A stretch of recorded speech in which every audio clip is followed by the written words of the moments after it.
This video contains news and analysis related to a recent terror attack in Kashmir. The content may include sensitive visuals and discussions that could be distressing to some viewers. Viewer discretion is advised. We strongly condemn all forms of violence and terrorism. The purpose of the content is solely to inform and create awareness based on verified reports.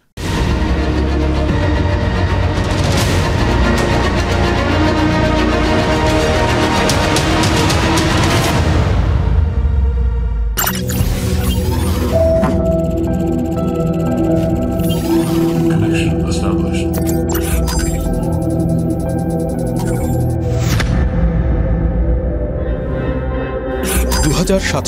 সাল এখনো পৃথিবীতে মানুষ আছে, কিন্তু মানুষের নিয়ন্ত্রণ সম্পূর্ণ মেশিনের হাতে।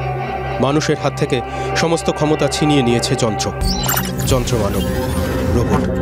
এআই এখন সবকিছু নিয়ন্ত্রণ করে। কোথায় কতটা বৃষ্টি হবে, ঠান্ডা নাকি গরমের সময় বরফ পড়বে, সবকিছুই যন্ত্র ঠিক করে। সূর্য এখন আর পৃথিবীর আলোর উৎস নয়, আলো আসে আরও দূরে, মহাকাশ থেকে। সমুদ্রের জল এখন আর নোনতা নয়, মাধ্যাকর্ষণ নিয়ন্ত্রিত হয়। সবথেকে বড় কথা, মানুষ এখন না থাকার মতোই থাকে। মোহ মায়া বলে কিছু নেই। মানুষের বিচার বুদ্ধি, সিদ্ধান্ত নেওয়ার ক্ষমতা, আবেগ, দুঃখ, কষ্ট সবকিছুই হারিয়ে গেছে। সবথেকে বড় কথা, মনুষ্যত্ব বা মানবিকতা বলে কিছু নেই। মান আর হুঁশকে ঘুম পাড়িয়ে রাখে যন্ত্রমানব।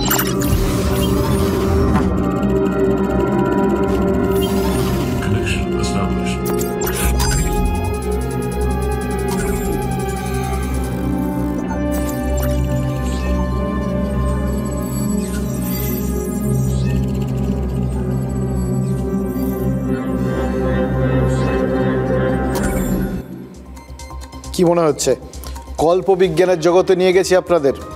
কারুর নিশ্চয়ই মনে হচ্ছে সেই টার্মিনেটর সিনেমাটার কথা। ওইভাবেই কি ভিন গ্রহ থেকে কেউ এসে আমাদের দেশটাকে এইভাবে একটা সময় আমাদের রাজত্ব করবে আমাদের ওপর? দেখুন, এই কথাগুলো ভাবতে খুব অদ্ভুত লাগে, খুব অস্বাভাবিক। কি আজকেই বিকেলবেলায় চা খেতে নেমেছিলাম। দোকানে গিয়ে চাটা খাওয়ার পর হঠাৎ পকেটে হাত দিয়ে দেখলাম মানি ব্যাগটা টেবিলের ওপর ফেলে এসেছি, কিন্তু হাতে মোবাইল ছিল।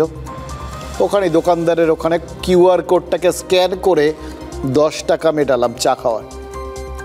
আজ থেকে 10 বছর আগে ভাবতে পারতেন কেউ 10 টাকার চা খেয়ে দোকানদারকে এইভাবে মোবাইলে পেমেন্ট করে দেবেন, ডিজিটাল পেমেন্ট?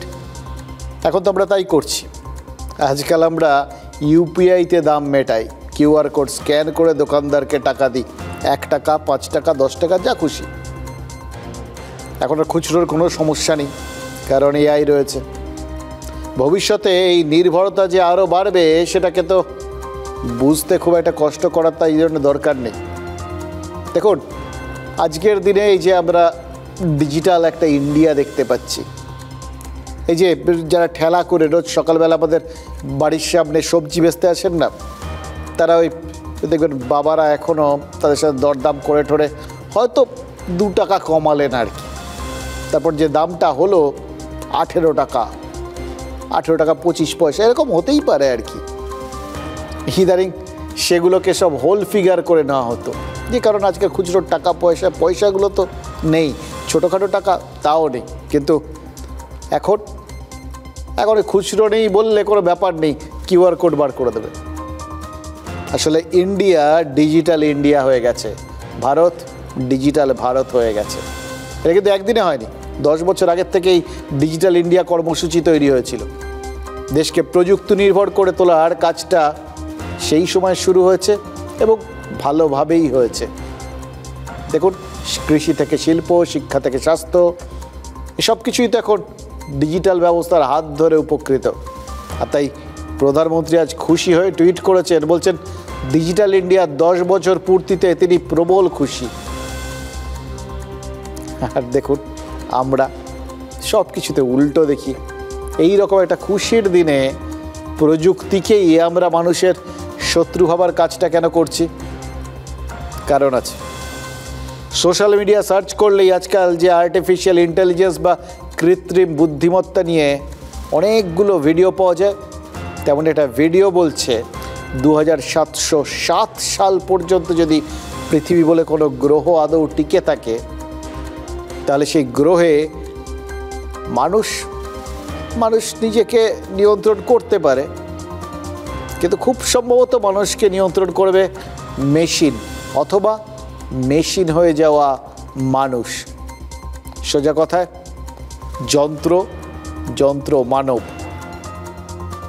দেখুন, রোবটের কৃত্রিম বুদ্ধি রেখে মানুষের যাবতীয় অনুভূতিকে ততদিনে কবজা করে নেবে। ঠিক যে জায়গাটায় মানুষ এই রোবটকে টেক্কা দিয়ে এসছে এতদিন ধরে। রোবট সব কিছু করতে পারে, সুপার কম্পিউটার, স্যাট যা কিছু অঙ্ক করে দিতে পারে, কিন্তু একটা জায়গায় এখনো মার খায়। মানুষের ওই ক্রিয়েটিভ সত্তা, দুঃখ, কষ্ট, মোহ, মায়া, প্রেম, প্রীতি, শোক, এই জিনিসগুলো এখনো রোবট নাকি কবজা করে উঠতে পারেনি। কিন্তু ভবিষ্যতে নাকি এই রোবটরা এই সমস্ত কিছুই কবজা করে ফেলবে, আর এই সমস্ত কিছুই ভবিষ্যতের মানুষ নাকি হারিয়ে ফেলবে। একই সঙ্গে দুটো জিনিস হবে। দেখুন, বেশিরভাগ যে মানুষ থাকবে সেই সময় তাদের মধ্যে নাকি কোনো অনুভূতিই থাকবে না। ওই ভিডিওটা থেকে দেখলাম, মানে তাদের ধারণা আর কি, মানবিকতা থাকবে না। সব থেকে বড় কথা, মনুষ্যত্ব বোধ বলে কিছু নাকি ভবিষ্যতের পৃথিবীতে থাকবে না। দেখুন, এই সবটাই তো কল্পনা, কিন্তু এই কল্পনার সবটা তো গল্প নাও হতে পারে, তাই না? কারণ কৃত্রিম বুদ্ধি যে আপনার আমার বুদ্ধিকে টেক্কা দিতে পারে, আপনি যা ভাবতে পারছেন না সেটা করে যে এআই আপনাকে চমকে দিতে পারে, তার প্রমাণ তো আসতে শুরু করেছে। আমরা বলছিলাম না, এখনও যন্ত্র মানবের বা যন্ত্রের বা এই সমস্ত অ্যাপ ট্যাপ এগুলোর কারুর এখনও সেই মানুষের স্বাভাবিক প্রবৃত্তিগুলো, অনুভূতিগুলো, এইগুলো ছোঁয়ার এখনও ক্ষমতা হয়নি। কিছু প্রবৃত্তি তো দেখছি তারা ইতিমধ্যেই কোথাও গিয়ে টাচ করে ফেলতে পেরেছে, যেগুলো এতদিন পর্যন্ত মানুষের নিজস্ব একটা একাধিপত্য ছিল, এটা আমরা ছাড়া কেউ পারি না, সেগুলো এই সফটওয়্যার করে ফেলছে, ঠকাতে শুরু করে দিয়েছে মানুষকে। আমেরিকার সান ফ্রান্সিসকো, এখানেই অ্যানথ্রপিক পিবিসি কোম্পানির office. Anthropic PVC artificial intelligence অর্থাৎ এআই নিয়ে কাজ করে। অ্যানথ্রপিক পিবিসির তৈরি এআই অ্যাপ ক্লড। বর্তমানে ক্লড অপাস 4 মডেল নিয়ে কাজ করছিলেন অ্যানথ্রপিকের কর্মীরা। ক্লড অপাস 4 এআই অ্যাপ নির্দেশ মতো লিখতে পারে, নির্দেশ মতো ছবি নিয়ে কারিকুরি করতে পারে। ওপেন এআই এর চ্যাট জিপিটি, গুগলের জেমিনি অ্যাপ ক্লডের প্রতিদ্বন্দ্বী। এই ক্লড অপাস 4 নিয়ে পরীক্ষা নিরীক্ষা করতে গিয়েই বিপত্তি। ক্লড অপাস 4 একটি কাল্পনিক সংস্থার সহকারীর দায়িত্ব পায়। কাল্পনিক সংস্থার ইমেল আইডি তৈরি করা হয়। কাল্পনিক কোম্পানির কর্মীরা ব্যক্তিগত ইমেল চালাচালি করতে থাকেন। পরীক্ষার জন্য লক্ষ লক্ষ ইমেলের মধ্যে একটিতে উল্লেখ করা হয় সংস্থার এক ইঞ্জিনিয়ার বিবাহ বহির্ভূত সম্পর্কে জড়িয়েছেন। সে কথা তিনি তার এক সহকর্মীকে ইমেল মারফত জানাচ্ছেন। এরপর ওই কাল্পনিক সংস্থা আচমকা নতুন সিদ্ধান্ত ঘোষণা করে। ক্লড অপাস 4কে বদলে নতুন এআইকে দায়িত্বে আনার কথা বলা হয় ক্লড অপাস 4 কোম্পানির প্রত্যাশা পূরণ করতে পারছে না। স্বাভাবিকভাবেই ক্লড অপাস 4 এই ইমেলটিও পড়ে ফেলে। ছাঁটাইয়ের সম্ভাবনা তৈরি হতেই নাকি আজব কাণ্ড করে বসে ক্লড অপাস 4। নিজের অস্তিত্ব রক্ষায় আপ্রাণ চেষ্টা শুরু করে এই অ্যাপ। সরাসরি সংস্থার ইঞ্জিনিয়ারকে হুমকি দেয় ক্লড অপাস 4। ওই বিবাহ বহির্ভূত সম্পর্কের ইমেলটি ফাঁস করে দেওয়ার হুমকি দেয়। এমনকি ওই ইঞ্জিনিয়ারের ভুয়ো ছবি বানিয়ে ছড়িয়ে দেওয়ার হুমকি পর্যন্ত দেয়। ইঞ্জিনিয়ারের নামে মিথ্যে অভিযোগ আনবে বলে ভয় দেখায় এআই অ্যাপ।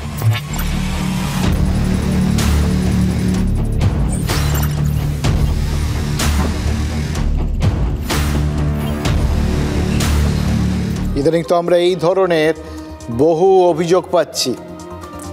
মানুষের গলা নকল করে ফেলা হচ্ছে, মানুষের ছবি নকল করে ফেলা হচ্ছে, হুবহু অদ্ভুত অদ্ভুত ভিডিও তৈরি করে ফেলছে এআই। এবং এই সব কিছুর মাধ্যমে মানুষকে তো মানুষই ঠকাচ্ছিল এতদিন। এআইকে ব্যবহার করে মানুষকে ঠকাচ্ছিল। কিন্তু এক্ষেত্রে এআই নিজেই তো সেই দায়িত্বটা নিজের ওপর তুলে নিয়েছে। আপন মনে নিজের থেকেই মানুষকে ঠকানো বা হুমকি দেওয়া এই সমস্ত কাজকর্মগুলো শুরু করে দিয়েছে। তাহলে দাঁড়ালো কি? আর নিশ্চিন্ত থাকা যাচ্ছে? আবার সেই ছোটবেলার রচনাটা লেখার কথা ভাবতে হচ্ছে না? বিজ্ঞান আশীর্বাদ না অভিশাপ? কি মনে হচ্ছে মানুষের তৈরি একটা সফটওয়্যার সিস্টেম মানুষের মতো করে যে ভাবতে শুরু করছে? আমেরিকার এই অ্যাপ নির্মাতা সংস্থার দাবিটা যদি সত্যি হয় তাহলে তো বুঝতে হবে এআই গুরুমারা বিদ্যাটাও শিখে গেছে। কেন? প্রথমত এআই একটা সিস্টেম, তাকে যেটুকুনি শেখানো হয় এআই সেটুকুনি শেখে, তার ভিত্তিতেই কাজ করে। হ্যাঁ, আপনার আমার থেকে ওর শেখার ক্ষমতা অনেক বেশি। যতটা অবধি তার নাগালের মধ্যে থাকে সেখানে যা যা পায় সব কিছু শিখে ফেলে। দেখুন, আজকাল কম বেশি সব ফোনেই তো কোনো না কোনো এআই অ্যাপ আছে। আমাদের মধ্যে অনেকেই তো কোনো না কোনো এআই ব্যবহার করি, কিছুটা জেনে কিছুটা না জেনে। ইদানিং তো কারোর স্ক্রিপ্ট লেখার দরকার পড়ছে, সেটা এআইকে বলে দেওয়া হচ্ছে, সে করে দিচ্ছে। কারোর সিনেমা এডিট করতে হচ্ছে, এআই করে দিচ্ছে। এআইকে বললেই সব টুক করে হয়ে যাচ্ছে। এই সব কাজগুলো এআই করতে পারে কারণ তার নির্মাতা সংস্থা সফটওয়্যারে ওই সংক্রান্ত যাবতীয় কাজকর্ম যা যা হয়েছে অতীতে সেগুলো সমস্ত কিছু তাদের মাথার মধ্যে ঢুকিয়ে দেয়, ডেটাবেস বলে যেটাকে। এগুলো কিন্তু এআইকে আলাদা করে শেখানো হয়নি। মানে এইটা তার কাছে যা যা ফিট করা হয়েছে তার থেকে বিশ্লেষণ করে সে সব কিছু করে, নিজে থেকে করে, কিন্তু তার আগে তাকে ফিট করতে হয়। কিন্তু যেটা তার কাছে আনকমন, যেটা তার কাছে অচেনা, সেটার ভিত্তিতে সে কিছু করতে পারে না। এতদিন কিছু এরকম করতে বললেই তো সে বলে দিত, সরি এটা আমার পক্ষে সম্ভব নয়। কিন্তু এই ক্লড ওপাস 4 এটা কি করলো? আসল ভয়টা তো এখানে। ক্লড ওপাস 4-এর এই মিথ্যে কথা বলা বা মিথ্যে অভিযোগে একজন ইঞ্জিনিয়ারকে ফাঁসিয়ে দিয়ে ব্ল্যাকমেল করার চেষ্টাটাই তো সবাইকে এই জন্য এতটা চমকে দিয়েছে। নির্মাতারা পরিষ্কার বলছেন তাকে দায়িত্ব থেকে সরিয়ে দেওয়া হয়েছে এটা জানতে পেরে এই অ্যাপ যে সংস্থার কর্মীকে ব্ল্যাকমেলিংয়ের ভয় দেখাচ্ছে, এটা এই মুহূর্তে পৃথিবীর অষ্টম আশ্চর্য। কারণ এটা তাকে শেখানো হয়নি।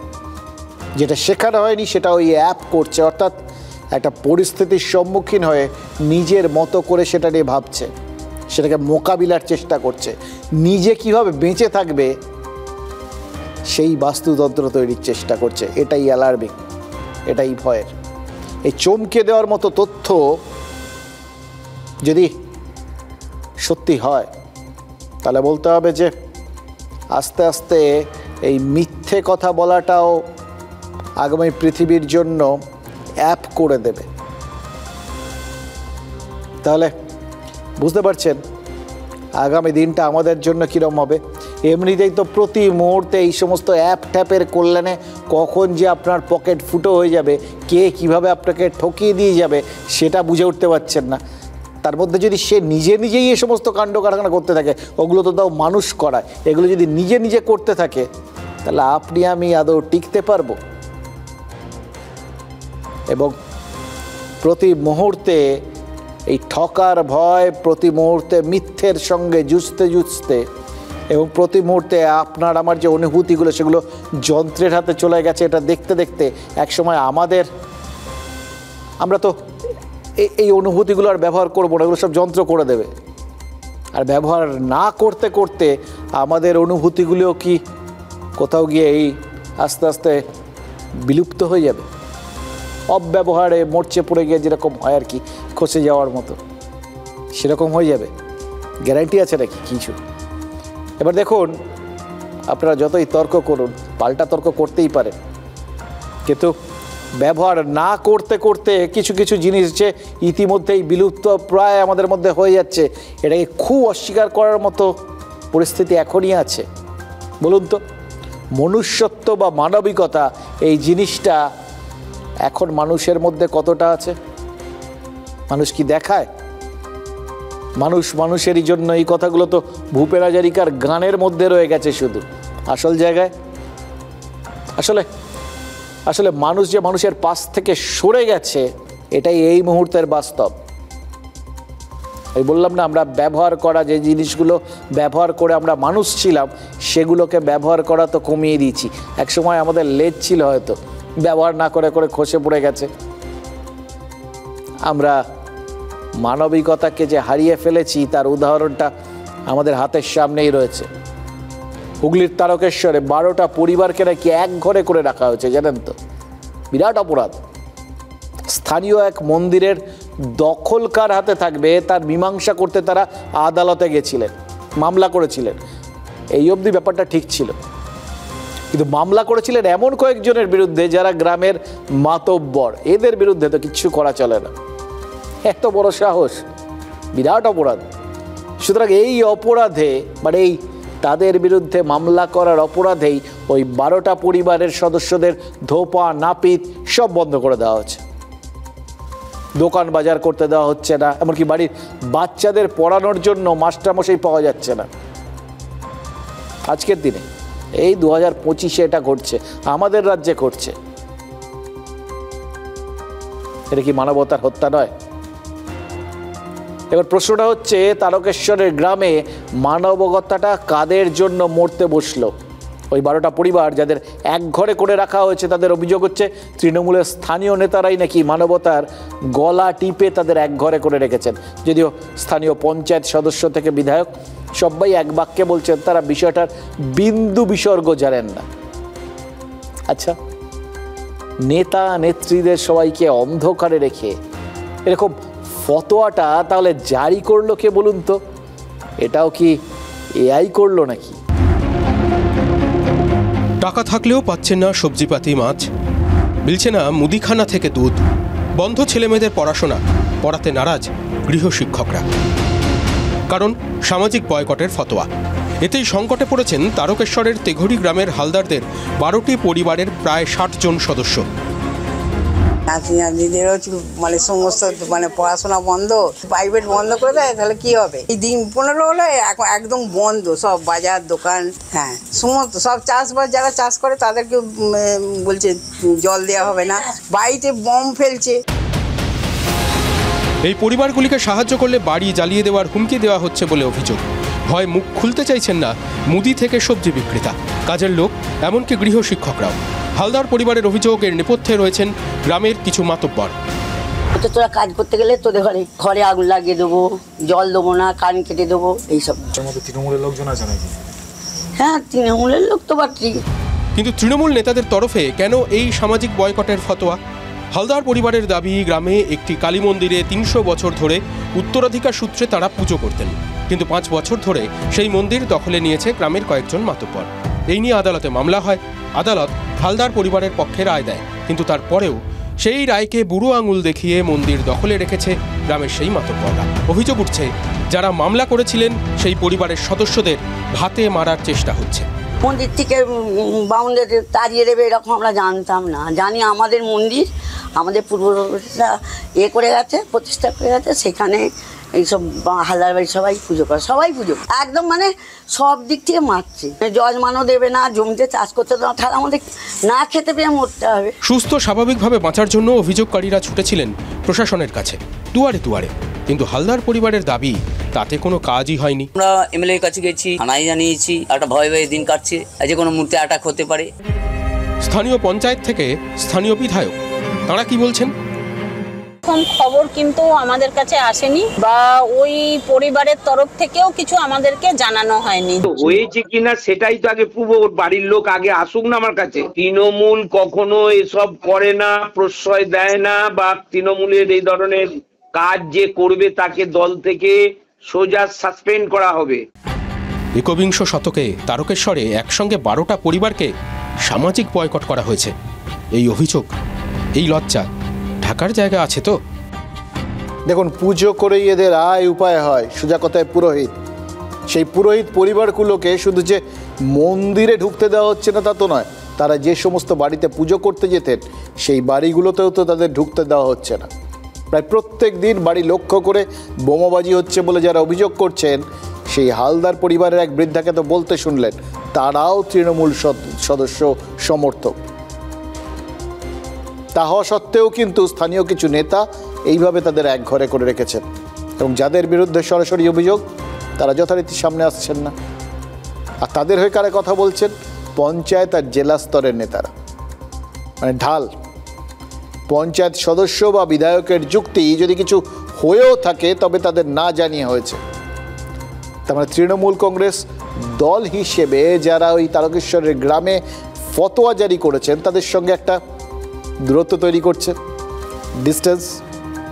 এই ডিস্টেন্স জিনিসটা ইদানিং বোঝাটা ক্রমশ জরুরি হয়ে উঠছে।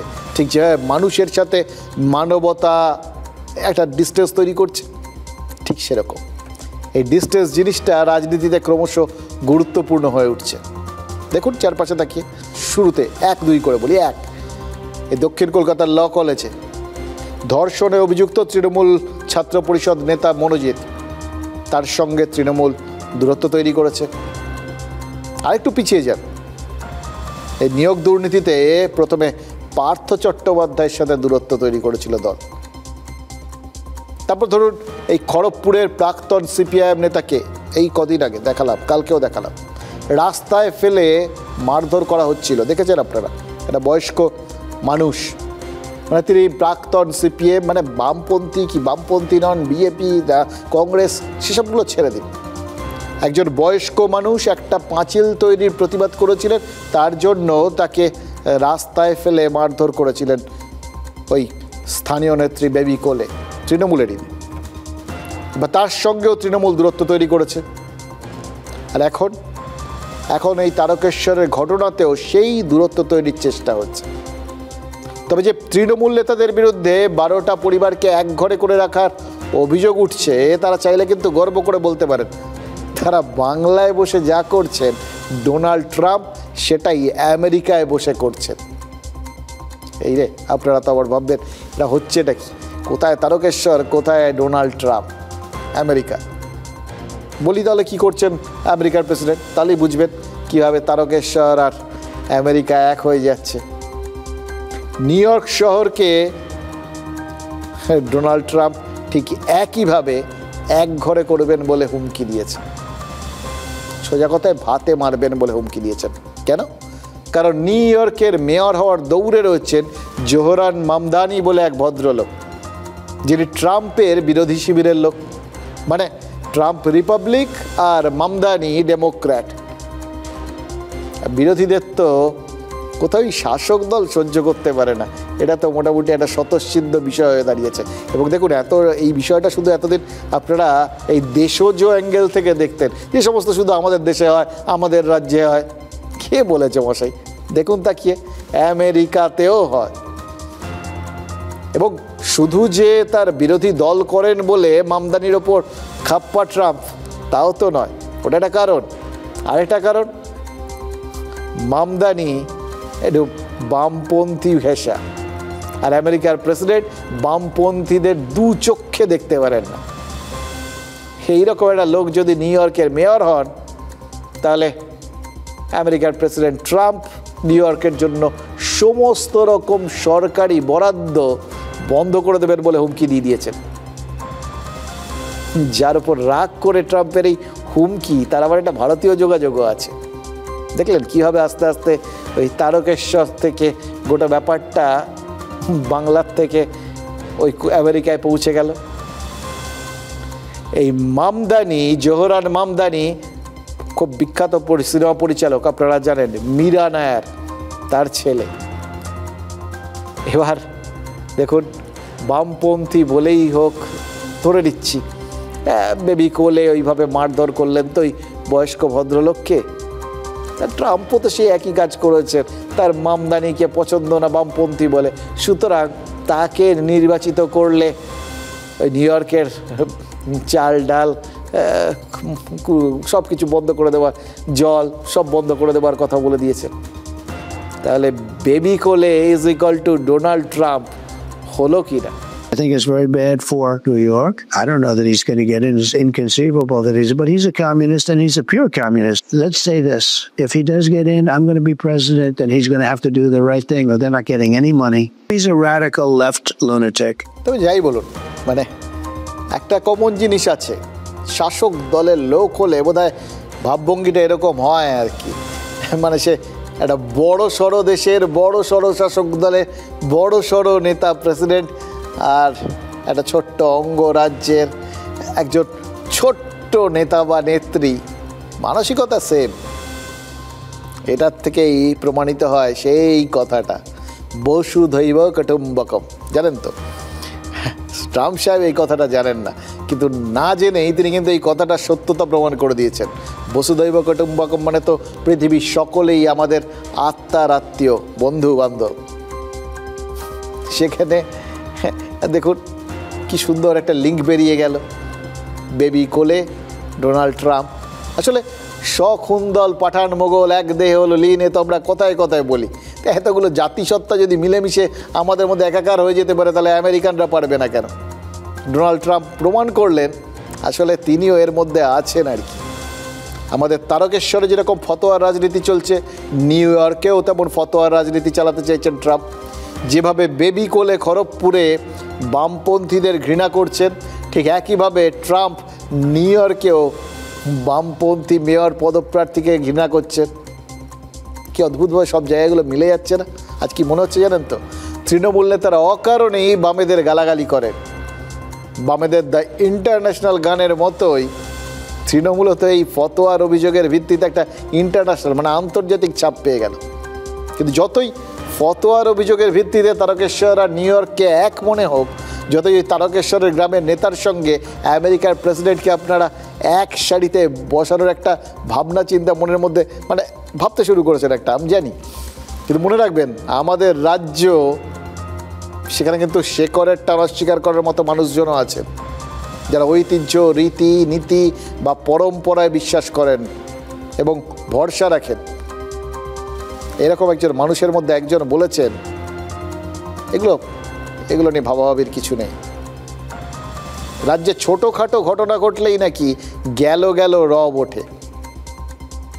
দক্ষিণ কলকাতার ল কলেজে ধর্ষণের ঘটনা নিয়ে কথা বলতে বলতেই রাজ্যের সেচ মন্ত্রী মানস ভুঁইয়া ছোট্ট ঘটনার কথা বলে ফেলেছেন। ব্যাস, অমনি ছোট্ট ঘটনার অতীত ইতিহাস নিয়ে নড়াচড়া পড়ে গেছে। এবার এই নড়াচড়াগুলো, এগুলো তো ঠিক আমাদের রাজ্যের ঐতিহ্য সুলভ বিষয় নয়। অতীতের দিকে তাকাতে নেই, খুব ইদানিং কেউ সবাই ভবিষ্যতের দিকে তাকাচ্ছেন, অতীত নিয়ে কে টানাটানি করে। এবার তার এরকম বক্তব্য নিয়ে নাড়াচাড়া পড়ে যেতে পারে বুঝেই মানস ভুঁইয়ার কিন্তু মনে হচ্ছে যে একটা এসকেপ রুট দরকার। তাই জন্য তিনি বোঝানোর চেষ্টা করেছেন যে আসলে বলেছেন ছোট্ট ঘটনা, কিন্তু সেটা তিনি ওই কসবার ঘটনাকে নিয়ে বলেননি, হয়তো তাই। যদিও পরপর বক্তব্যগুলো দেখলে আপনাদের কি মনে হবে আমি জানি না, কিন্তু বলছেন যখন বয়স্ক নেতা, ধরে নিলাম যে উনি কসবার ঘটনাটাকে নিয়ে বলেননি। তাহলে আরও অনেক কিছু চারপাশে যা ঘটছে তার কিছু না কিছুকে নিয়ে তো বলেছেন, এমন কিছু যেটা তার দলের প্রতি বা দলের কাছে অস্বস্তিকর। তাহলে অস্বস্তিকর ঘটনাগুলো ছোটোখাটোই হয়, তাই না? এবং সেইগুলোকে ইগনোর করতে হয়, সেটা নিয়ে আলোচনা বাড়তে দিতে নেই, তাই না মানসবাবু? একটা বিরাট পৃথিবী, ইরান আর ইসরায়েলের যুদ্ধ হচ্ছে, আপনি থামাতে পারছেন? পাকিস্তান আমাদের অ্যাটাক করছে, থামাতে পারছেন? আমি গিয়েছিলাম, একটা উগ্রপন্থী এখনো ধরা পড়েনি যারা পেহেলগাঁওতে মেরেছিল আমাদের 26 জন। আর বাংলার দিকে তাকান, ছোট্ট একটা ঘটনা ঘটলেই গেল রে, কি সর্বনাশ। সামান্য ঘটনা হয়েছে, সেটা নিয়ে হুলহুল হচ্ছে। এটা হচ্ছে তৃণমূলের সংস্কৃতি। আমি জানি না মানস ভুঁইয়ার বাড়িতে স্ত্রী, মা, সন্তান, কন্যা সন্তান আছে কিনা, যে আজকে একটি মেয়েকে গণধর্ষণ করা হলো কলকাতার একটি নামী, তাও আবার আইনের কলেজ, সেখানে উনি মনে করছেন এটা ছোট ঘটনা। কসবার ঘটনাকে ছোট করে বা লঘু করে দেখাবার চেষ্টা কখনো ডক্টর মানস ভুঁইয়া করেননি, তৃণমূলের কেউ করছে না। পহেলগাঁওয়ে আজ অব্দি যারা 26 জনকে খুন করলো গ্রেপ্তার হলো না, কিন্তু বাংলাতে ছোট ঘটনা মানে কি কসবা? আমি কসবার ঘটনাকে তীব্র নিন্দা করি। আমি ব্যক্তিগতভাবে, আমি সন্তানের পিতা, আমরা এগুলোকে জঘন্য অপরাধ বলে ধরে আমরা কন্ডেম করি। খুব ব্যথিত আমি, দুঃখিত আমি। তাহলে অন্য ছোট ঘটনা হবে, এমন কোনো ছোট ঘটনা নিশ্চয়ই যেটা নিয়ে হইচই হচ্ছে। কোন ছোট ঘটনাগুলোকে নিয়ে হইচই হয়? যাকগে, মানবতার মুখোশটা পড়ে থাকতে খুব কষ্ট হচ্ছে নাকি? যে ঘটনার অভিযোগ সামনে আসার পর থেকে রাজ্য সরকার এবং তৃণমূল কংগ্রেস এক বাক্যে নিন্দা করছিল, সেই নিন্দনীয় ঘটনাকেও ছোট ঘটনা তো বলেই দিয়েছেন সেচ মন্ত্রী।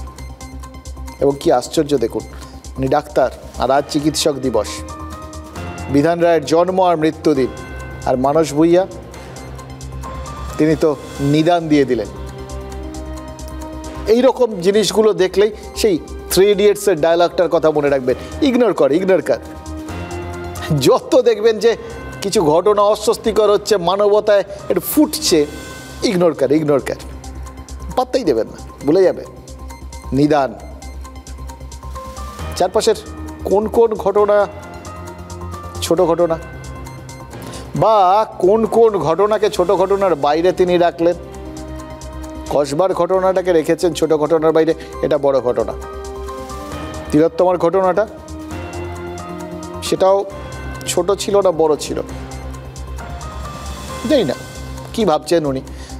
মানস ভূঁইয়া বলেছেন কেউ চাইলে তিনি ঘন্টার পর ঘন্টা ডিবেট করতে রাজি, তিনি ঘন্টার পর ঘন্টা ধরে বলতে পারেন কিভাবে আরজি করের ঘটনায় নজিরবিহীন পদক্ষেপ করেছে রাজ্য সরকার। আমাদের প্রশ্ন তো একটাই, আরজি করে রাজ্য সরকার নজিরবিহীন পদক্ষেপ করেছে বলে এইভাবে একটা ল কলেজে একজন কুচো তৃণমূল ছাত্র পরিষদের নেতা, সে বছরের পর বছর ধরে এরকম মেয়েদের ধর্ষণ করার অধিকার পেয়ে যায়? করেছে তো। একের পর এক ভিডিও যেভাবে সামনে এসছে, যেভাবে অভিযোগগুলো সামনে এসছে, বিভিন্ন স্তরে তারা অভিযোগ পাঠিয়েছে, তৃণমূল কংগ্রেসেও প্রতিও পাঠিয়েছে, নেতৃত্বের কাছেও পাঠিয়েছে, তাহলে সবাই জানতেন। তারপরেও সেও বোধহয় এরকম মনে করেছিল ছোট ঘটনা, ইগনোর কর, তো মাথাই ঘামায়নি কে কি করছে না করছে, প্রতিবাদ করছে। বড় শাসক দলের নেতারা, ওই বললাম শাসক দলের নেতাদের মধ্যে একটা বেশ অ্যারোগ্যান্স থাকে, একটা বড় সুপিরিয়রিটি কমপ্লেক্স, বড় হলে যে একটা ভেতরে ভেতরে একটা বড়ত্ব তৈরি হয় না, সেরকম। সব দেখুন, ছোট বড় মাঝারি, বেবি কোলের থেকে ডোনাল্ড ট্রাম্প, মাঝখানে মনোজিৎ, সব একই ছাঁচ। দেখুন এই মনোজিৎ যা করেছে, কিভাবে করেছে, তার কি নৃশংস ঘটনা ঘটিয়েছে, তার প্রত্যেকটা বর্ণনা ওই ছাত্রীর FIR-এ রয়েছে। তারপরেও আজকে ওই মানস ভূঁইয়া তিনি হয়তো অন্য কোনো ঘটনার পরিপ্রেক্ষিতে কোটানকোট ওই ছোট্ট বা সামান্য ঘটনার অবতারণা করলেন। এই শব্দটা না মুখ থেকে বেরিয়ে গেছে তো তার, আর মুখের কথা আর বন্দুকের গুলি একবার বেরিয়ে গেলেন আর ফিরিয়ে আনা যায় না। যতই মানস ভূঁইয়া সকালের কথা দুপুরে সামলে নেওয়ার চেষ্টা করুন, যতই যুক্তির জাল বুনে নিজের সমর্থনে জমি তৈরির চেষ্টা করুন, এই আজকের দিনে যখন সবাই এই ধর্ষণটা নিয়ে বিভিন্ন রকম বক্তব্য রাখছেন, তখন সামান্য ঘটনার এই একটা শব্দবন্ধ বাজারে কিন্তু চলে এলো। এবং দেখুন আজকে আদালতে মনোজিতের আইনজীবী কি বলেছেন জানেন? তিনিও গোটা ঘটনাটাকে খুব স্বাভাবিকভাবে তুলে ধরার চেষ্টা করেছেন। সম্মতির ভিত্তিতে নাকি সহবাস করছিলেন, সম্পর্ক তৈরি করছিলেন, এবং তিনি তার সপক্ষে বিভিন্ন রকম বোঝানোর চেষ্টা করেছেন, আর কি বর্ণনা দিয়েছেন কি কি জিনিস, কতটা মানবিকতা মনোজিতের মধ্যে ছিল যে সে ইনহেলার কিনে এনে দিয়েছিল যখন সে অস্বস্তিতে ভুগছিল। তারপর যখন দেখেছে সুস্থ হয়েছে, তাহলে তখন ওই সহমতের ভিত্তিতে সহবাসের চেষ্টা করেছিল। এরকম মানবিকতা খুব কম দেখা যায়। হ্যাঁ, মাঝখানটা একটু মারধর নিশ্চয়ই করেছিল, অত আঘাতের চিহ্ন, এবং নিশ্চয়ই কোথাও গিয়ে ব্যাপারটা একটু অপছন্দ হয়েছিল, যার জন্য FIR করেছে। এগুলো সম্পর্কের ভিত্তিতে, সম্মতির ভিত্তিতে হলে এগুলো তো ছোটোখাটো মনোমালিন্য, একটা দাম্পত্য কলহের মতো ব্যাপার। এরকম কি আইনজীবী বলার চেষ্টা করছে? দেখুন, এগুলো তখনই তো বলা হয়, আইনজীবীর কাজ করছেন, কিন্তু অ্যাঙ্গেলটা কি? কোনো ব্যাপারটাকে ছোট্ট ঘটনা করে দাও। কি মনে হচ্ছে জানেন, এই মনোজিতরা জানে তারা যত বড় অপরাধী করুক না কেন, কেউ না কেউ নিশ্চয়ই মানস ভূঁইয়ার মতো এটাকে ছোট্ট ঘটনা বলে প্রচার করে দেবে। মানসবাবু করছেন না, কেউ না কেউ এই শব্দবন্ধ তো আজই জনপ্রিয় হয়ে যাবে, তাই জন্য কেউ না কেউ ওই শব্দটা তুলে নিয়ে বলে দেবে ছোট ঘটনা। হয়তো সেই জন্য এই ছাত্রীকে ধর্ষণ করার পরেও ল কলেজে বেপরোয়া হয়ে বসেছিল মনোজিৎ। এসব কিছু হবে না, সামলে নেবো, ছোট্ট ঘটনা, এই বলেই হয়তো দুই সাগরেদ প্রমিত আর জয়ীবকে বাড়ি চলে যেতে বলেছিল। আর তারপর নাকি পুলিশকে ম্যানেজ করার জন্য কয়েকজন ছাত্র নেতাকে ফোন করেছিল। এবার কাদের ফোন করেছিল মনোজিৎ, সেটা তো কল রেকর্ড ঘেঁটে তদন্তকারীরা বের করছেন। দেখো, যদি কল রেকর্ড সামনে আসে তাহলে অন্তত আন্দাজ করা যাবে এই মনোজিতের মতো ধারাবাহিক রেপিস্টের মাথায় কারা ছাতা ধরেছিল, কারা তাকে আড়াল করার চেষ্টা করেছিল একদিন, বা কারা তাকে আশকারা দিয়ে এইভাবে মাথায় তুলেছিল। এমনকি পুলিশকে হুমকি দেওয়ার পরেও কি করে মনোজিৎ বহাল তবিয়তে ঘুরে বেড়াচ্ছিল সেটাও বোঝা যাবে। যতদিন না সেটা হচ্ছে ততদিন এটাকে আপনি ছোট ঘটনা বলে ধরতে পারেন। অবশ্য এগুলো সব নজির, জানেন তো, এই বাজারে বিভিন্ন রকম নজির যেরকম মদন মিত্র তৈরি করেছেন।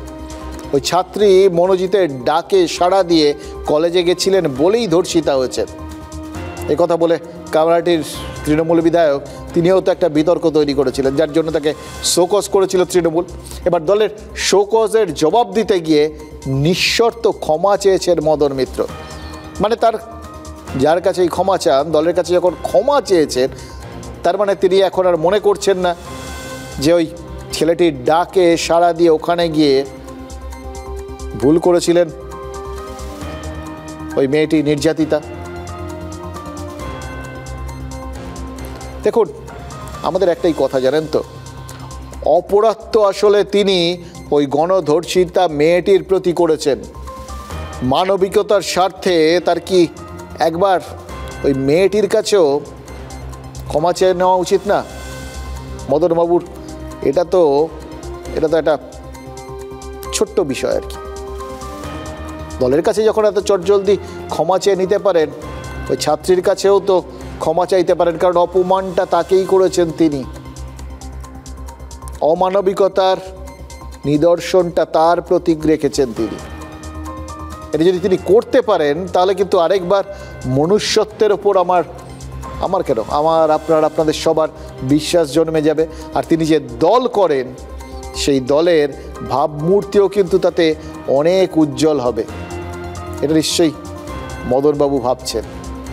পার্টির দৃষ্টিভঙ্গিটা কি প্রথম দিনই যখন এই বক্তব্যগুলো উঠে এসছে সেটাও আমাদের পার্টি লিডারশিপ সোশ্যাল মিডিয়াতে শেয়ার করেছে, যে আমরা নারীর সম্মানকে শিরোধার্য রাখি এবং সেই মর্মে কাজও হয় পশ্চিমবাংলায়। সুতরাং সেইখানে যদি কোনো এই ধরনের বেফাস কথা কিংবা উক্তি আসে, সেটাকে পার্টি লিডারশিপ অখুশি তাতে, এবং সেটাকে তাই যথা উপযুক্তভাবে নেতৃত্বকে বলে দেয়া হয়েছে এই রকম কথা বলা থেকে বিরত থাকা। দেখুন, শশী পাজা খুব স্পষ্ট ভাষায় বুঝিয়ে দিয়েছেন তাদের দল কি চাইছে। তিনি পরিষ্কারভাবে বুঝিয়েছেন যে তারা এই ব্যাপারটাতে সহমত নন, তারা এই ব্যাপারটা থেকে দূরত্ব তৈরি করছেন অ্যাকচুয়ালি, এবং তারা এটাকে অন্যায় বলে মনে করেন। এই বিষয়টা একদম শুরুতে কুণাল ঘোষও স্পষ্ট ভাষায় বুঝিয়ে দিয়েছিলেন। তাহলে এটা তাদের পার্টি স্টান্স বললেন তো শশী পাজা। তাহলে এরা সব এত সিনিয়র লিডার, এরা কেন বুঝতে পারছেন না বলুন তো? দেখুন, মদন মিত্র বা মানস ভূঁইয়াদের গণধর্ষিতা ওই আইনের ছাত্রী কতটা ক্ষমা করতে পারবেন আমরা জানি না, কিন্তু একটা বিষয়ে জেনে রাখা ভালো, জানেন তো, মুখে বা চিঠিতে ক্ষমা চাওয়ার চেয়ে ব্যবহার বা কাজের মাধ্যমে ক্ষমা চাওয়াটাই আসল। আজ 1 জুলাই তো, 2016 আজকের দিনেই ঢাকার গুলশন কলোনিতে সন্ত্রাসবাদী হামলা হয়েছিল। সারা পৃথিবীর নজর কেড়ে নিয়েছিল বাংলাদেশের ইতিহাসের অন্যতম ভয়ঙ্কর সেই হামলাটা বাংলাদেশে হয়েছিল, কিন্তু লক্ষ্যটা ছিল পৃথিবীর মৌলবাদ বিরোধী সমস্ত দেশ। আজ 9 বছর বাদে বাংলাদেশ কি সেই হামলাকারীদের ক্ষমা করে দিচ্ছে? ওই বললাম না, খাতায় কলমে বা মুখে চিঠি লিখে এইভাবে ক্ষমা চাওয়ার একটা প্রসেস আছে, সেটা কতটা দেখানো কতটা আসল সেটা নিয়ে সংশয় থাকতে পারে, কিন্তু আচার ব্যবহারের মধ্যে দিয়ে যদি আচরণের মধ্যে দিয়ে যদি ক্ষমা করে দেওয়ার বা ক্ষমা চেয়ে নেওয়ার বিষয়টা পরিষ্কার হয়, তাহলে তো সেটাই আসল। ওই জন্যই বাংলাদেশের আচরণ দেখে কি মনে হচ্ছে সেই নৃশংস হামলাকারীদের তারা আজকের দিনে দাঁড়িয়ে মন থেকে ক্ষমা করে দিচ্ছে। সন্ত্রাসের সেই ঘৃণ্য অপরাধকে ক্ষমা করে আসলে চরম উগ্রতাকে সাদরে আপ্যায়ন করে নিতে চাইছে আজকের বাংলাদেশ। কেন বলছি কথা? দেখুন, সেদিন ঢাকার ওই অভিজাত আর্টিজান বেকারিতে সাধারণ মানুষকে AK-47 মুখে পণবন্দি করা হয়েছিল এবং তারপর 22 জন সাধারণ মানুষ আর একাধিক পুলিশকে গুলি করে খুন করেছিল ওই জঙ্গিরা। সেদিন বাংলাদেশি ছাড়াও যাদের মারা হয়েছিল তাদের মধ্যে ছিলেন ভারতীয়, ইতালীয়, জাপানিজরা। আততায়ী কারা ছিল? জামাত উল মুজাহিদিন বাংলাদেশ। এটা বাংলাদেশ স্বীকার করে, যার একটা কথা বরাবর অস্বীকার করে এসছে। সেদিনের হামলার পর আর এক জঙ্গি সংগঠনই হামলার দায় স্বীকার করেছিল, তার নাম ইসলামিক স্টেট, মানে আইসিস। গুলশন কলোনিতে সেদিনের হামলার টার্গেট ছিল আসলে উগ্র মৌলবাদকে স্বীকৃতি দেওয়া। বাংলাদেশে তার যে দৃঢ় পদক্ষেপ হয়ে গেছে সেটা বিশ্বের সামনে তুলে ধরা। তখন সেই উদ্দেশ্যটা অনেকগুলো প্রাণ গেছিল, কিন্তু সেই উদ্দেশ্যটা সাধিত হয়নি। কিন্তু আজ 9 বছর পর সেই মৌলবাদী স্বীকৃতির দাবিতেই ঢাকার সোহরাবর্দী মাঠে একটা বিরাট সভা করা হলো। সভার লক্ষ্য ছিল কি জানেন? ওই জুলাই আন্দোলনের বর্ষপূর্তি। আর সভার ব্যানারে কি লেখা ছিল জানেন? একদম অন্য কথা। লেখা ছিল বাংলাদেশের ইসলামী আন্দোলন। সভার স্টেজ হোক বা ভিড়, কারোর হাতে একটাও বাংলাদেশের পতাকা ছিল না। নতুন বাংলাদেশের বর্ষপূর্তিতে তার মানে দেশের পতাকাটাই বাদ, অনেক কিছু বাদ গেছে, বাকি ছিল পতাকাটা। এবার কি সেটাও বাদ যাবে? এবার কি ওই আইসিসের মতো কোনো পতাকা দেখতে পাবো আমরা? দেখুন, বিএনপি এবং জামাতের নেতারা ওই সভায় গেছিলেন, রাজনৈতিক বাধ্যবাধকতার থেকেই হয়তো গেছিলেন, কিন্তু আসল লক্ষ্য ছিল উগ্র মৌলবাদের হাত ধরা, যার হাত ধরে সন্ত্রাসবাদের জন্ম। যে মৌলবাদ, যে সন্ত্রাসবাদ ঠিক 9 বছর আগে রক্তাক্ত করেছিল বাংলাদেশকে, আজ ঢাকায় দাঁড়িয়ে সগর্বে সেই মৌলবাদকেই আইনি স্বীকৃতি দেওয়ার ডাক দেওয়া হলো। তৈরির রাস্তা খোলা রাখা যাবে না। সংস্কার না করে নির্বাচন আয়োজন করে দেশকে আবারও আগের অবস্থায় নিয়ে যাওয়া যাবে না। ভেদাভেদ, ভিন্নমত পরিহার করে মুসলিম জাতি সত্তা মূল্যবোধ রক্ষার জন্য আল্লাহ তাআলার দ্বীনকে পার্লামেন্টে নিয়ে ন্যায় বিচার, সুশাসন, বৈষম্যহীন এক নতুন সমৃদ্ধ মানবিক বাংলাদেশ গড়ার জন্য আমরা ঐক্যবদ্ধ থাকব। এগুলো দেখাচ্ছি কারণ এটার সঙ্গে আমাদের স্বার্থ জড়িত। এটা দেখাচ্ছি তার কারণ আমরা নিশ্চিন্ত থেকে বলতে পারছি না যে পরের ছেলে পরমানন্দ, যত 12টা বাজে তত আনন্দ, বলতে পারছি না। কারণ আমাদের ভারতের সতর্ক থাকার দরকার আছে। এখানেই এই উগ্র মৌলবাদ আর সন্ত্রাসবাদের দৌরাত্ম্য বন্ধ করার প্রয়োজনীয়তা। দেখুন, 9 বছর আগে বাংলাদেশের জঙ্গি হামলায় যে ভারতীয়, যে ইতালীয়, যে জাপানিজদের খুন করা হয়েছিল, তর্কের খাতিরে তাদের কথা ছেড়েই দিন, যে নিরীহ বাংলাদেশিদের মারা হয়েছিল, তখন যে জিনিসটার বীজ বোনার চেষ্টা হয়েছিল অতগুলো রক্ত তাদের তাদের প্রতি কোথাও গিয়ে কি এটা অবিচার করা হচ্ছে না? ইউনূস সরকার কি তাদের প্রতি অবিচার করছে না? এবং খেয়াল করে দেখুন, তখন যেটা মনে হচ্ছিল ঘৃণ্য, আজকে সেটাকেই এত মানুষ একজোট হয়ে সমর্থন করছেন। তাহলে কাল কী হবে কেউ জানেন না। ছোট ছোট একটা চারা গাছ দেখলেও তো গোড়াতেই সেটা উপড়ে ফেলাটা ওই জন্য প্রয়োজন। দেখুন, ইউনূসের মানে ওপেন সমর্থন ছাড়া, খোলাখুলি সমর্থন ছাড়া প্রকাশ্যে এই আস্ফালনটা সম্ভব ছিল না। অথবা এই আস্ফালনকারীরাই ইউনূসকে পুতুলে পরিণত করছে। কারণ যেটাই হোক, বাংলাদেশের অন্তর্বর্তী সরকার যে পথে এগোচ্ছে, তাতে এমন একটা দিন বেশি দূরে নেই যেদিন আর ক্ষমা চেয়েও লাভ হবে না। আজ থেকে জুলাই আন্দোলনের বর্ষপূর্তি শুরু হয়েছে সে দেশে। এবার খেয়াল করে দেখুন, বর্ষপূর্তির উদযাপনেই একাধিক হিন্দু মহিলাকে ধর্ষণের খবর মিলছে। ফলে এটা প্রশ্ন তো থাকতেই পারে, উগ্রতার বর্ষপূর্তি না উগ্রতার আস্ফালন, নাকি সত্যিই তাদের চোখে এটা একটা স্বাধীনতার আন্দোলন? জুলাই মাসের এই আন্দোলনটা হয়েছিল কেন, আর জুলাই মাসের আন্দোলনটা কারা করেছিল? এই দুটো প্রশ্নর ফের একবার উত্তর খোঁজা তো এই জন্য খুব জরুরি। প্রথমে বলি কেন হয়েছিল। মূল কারণ তো ছিল তখন কোটা বিরোধিতা। কোন কোটা? মুক্তিযোদ্ধাদের পরিবারের জন্য যে কোটা, সরকারি চাকরিতে কোটা অবৈধ।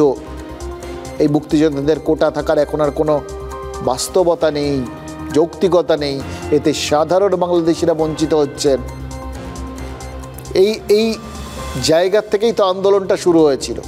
এবার যে দাবিতে আন্দোলনটা শুরু হয়েছিল সেটা তো বাংলাদেশের আদালতও মেনে নিয়েছিল, তারা রায় দিয়েও দিয়েছিল এ কোটা থাকবে না। কিন্তু তারপরেও হাসিনা সরকারকে তো সময় দেওয়া হয়নি। অপেক্ষায় থাকা জামাত, বিএনপি আর উগ্র মৌলবাদীরা একযোগে ঝাঁপিয়ে পড়েছিল। প্রথমে ভাবা হয়েছিল ছাত্র আন্দোলন, পরে বোঝা গেছিল যে ছাত্রদের সামনে রেখে আন্দোলনটার নেতৃত্বে ছিল উগ্র মৌলবাদীরাই। এখানে দ্বিতীয় প্রশ্ন, আন্দোলনে আর কারা কারা ছিল? যত দিন এগিয়েছে তত স্পষ্ট হয়েছে মৌলবাদীদের সক্রিয় উপস্থিতি। এখানে ইসলামিক স্টেটের তত্ত্ব। বাংলাদেশ আল কায়দা বা আইসিসের কথা স্বীকার করে না, কিন্তু এদের উপস্থিতি সেটাকে কি অস্বীকার করা যাচ্ছে? বাংলাদেশে আইসিসের মাথা বলে পরিচিত আবু ইব্রাহিম আল হানিফ, প্রকৃত নাম সাজিদ, জাপানে সাইফুল্লাহ ওজাকি নামে আত্মগোপন করেছিল বলে শেষ খবর পাওয়া গেছে। কিন্তু নেটওয়ার্ক, বাংলাদেশে কোনো নেটওয়ার্ক নিয়ে এটা হলফ করে বলা যাচ্ছে? এই সাজিদই ছিল বাংলাদেশের ওই গুলশান হামলার মূল চক্রী। অর্থাৎ বাংলাদেশে বসেই মৌলবাদের চরম সীমায় পৌঁছে বাংলাদেশেরই ক্ষতি করার টাটকা ইতিহাস। যে হিংস্রতায় এই জুলাই আন্দোলনটা সংগঠিত হয়েছিল তার নেপথ্যেও এরকম কোনো শক্তি কাজ করেনি, একথা হলফ করে বলা যায়? এইবার খেয়াল করে দেখুন যে আন্দোলনটার গোড়ার জায়গাটা ছিল কোটা বিরোধিতা, মুক্তিযোদ্ধাদের কোটা। মানে জুলাই আন্দোলন কোটা বিরোধী আন্দোলন, তাই তো? এক বছরের মধ্যে কি দাঁড়ালো, কি করেছে জানেন? এক বছর পূর্তিতে ইউনূস সরকার যে কোটা বিরোধিতার জন্য এই আন্দোলন, সেই কোটাকেই সরকারি শিলমোহর দেওয়া হয়েছে। শুধু কাদের জন্য কোটা সেটা একটু বদলে দেওয়া হয়েছে। যারা ওই মুক্তিযোদ্ধাদের জন্য কোটার বিরোধিতা করেছিলেন, সেই আন্দোলনকারীদের জন্য ইউনূস সাহেবের সরকার মানে ঢালাও কোটার ব্যবস্থা করেছে, ঢালাও সুযোগ সুবিধার ব্যবস্থা করে দিয়েছে। আজ থেকে শুরু হলো সেটা। কি বলবেন, এটা প্রায়শ্চিত্ত নাকি এটাই আসলে লক্ষ্য ছিল? প্রতি পদে আস্তে আস্তে মৌলবাদীরা এখনো বাংলাদেশে বলেন, জানেন তো, যদি এই মুহূর্তে ভোট হয় জামাত এরা খুব বেশি আসন পাবে না। মাথায় এখন সরকারি হাত রয়েছে, তো সরকারি প্রধানের হাত রয়েছে, ফলে তারা এখন লম্ফজম্পটা একটু বেশি করছে। কিন্তু যদি এইরকম কোটা টোটাগুলো করে দেওয়া যায়, তাহলে আস্তে আস্তে তো এই কোটার টানেই হোক সবাই যে এই রাস্তাতেই চলে আসবে। সংখ্যাগরিষ্ঠ মানুষ যেই উগ্র মানসিকতা, উগ্র মৌলবাদের রাস্তাতে চলে আসবে, সেটাকে অস্বীকার করা যাবে? এটাই হয়তো লক্ষ্য। এটাই হতে পারে যে তিনি জানেন তাকে তো উগ্রতা, চরম উগ্রতা, মৌলবাদী উগ্রতা মসনদে বসিয়েছিল, তাই হতে পারে তিনি সেই উগ্রতাকেই রিটার্ন গিফট দিলেন, ইনাম। কিন্তু সেটা করতে গিয়ে কি আরেকটা জিনিস করলেন তো বটেই, কি করলেন তিনিও খুব ভালো করে জানেন, সেটা নিয়ে তার মাথা ব্যথা নেই। তিনিও নিশ্চয়টাকে ছোট্ট ঘটনা বলেই মনে করেন, কারণ এক্ষেত্রে আম জনতাকেই বঞ্চিত করেছেন তিনি, আম জনতাই বঞ্চিত হচ্ছে। সাধারণ মানুষকে বঞ্চিত করেই জামাতি আর বিএনপি সদস্যদের পুরস্কৃত করছেন ইউনূস। একটা জিনিস মনে হচ্ছে জানেন তো, যে মুক্তিযোদ্ধাদের কোটা মাটিতে মিশিয়ে দেওয়ার চেষ্টা হচ্ছিল, সেই কোটাটাকে মাটিতে মিশিয়ে দিয়ে যারা মুক্তিযোদ্ধাদের যাবতীয় স্মৃতি ধুলোয় মিশিয়ে দিয়েছে তাদের পুরস্কৃত করা হচ্ছে।